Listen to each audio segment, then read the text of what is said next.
எந்த ஒரு விஷயத்தையும் பிளான் பண்ணி பண்ணணும். பிளான் பண்ணால் இப்படி தான் அப்படின்ட்டு வடிவேல் காமெடியில் அவர் சொதப்பி நம்மளை சிரிக்க வைக்கிறது மாதிரி நான் அன்றைக்கி சிரிக்கலை.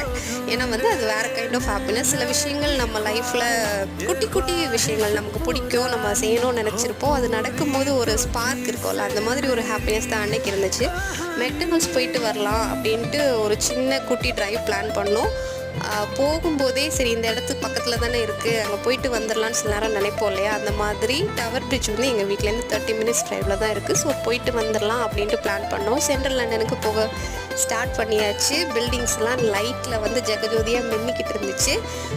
பிளான் படி நாங்கள் டவர் பிரிட்ஜ் போகலை, எந்த இடத்துக்கு நாங்கள் போயிருப்போம்னு சொல்லிட்டு கெஸ் பண்ணி கமெண்ட் செக்ஷனில் கமெண்ட் பண்ணுங்கள். இந்த மாதிரி நீங்கள் யாராவது பிளான் பண்ணி அந்த இடத்துக்கு போக முடியாமல் வேறு எங்கேயாவது போய் என்ஜாய் பண்ணியிருந்தீங்கன்னா அதையே சொல்லுங்கள். இந்த வீடியோ உங்களுக்கு பிடிச்சிச்சுன்னா லைக் பண்ணுங்கள், கமெண்ட் பண்ணுங்கள், ஷேர் பண்ணுங்கள். தேங்க்ஸ் ஃபார் வாட்சிங். பாய்.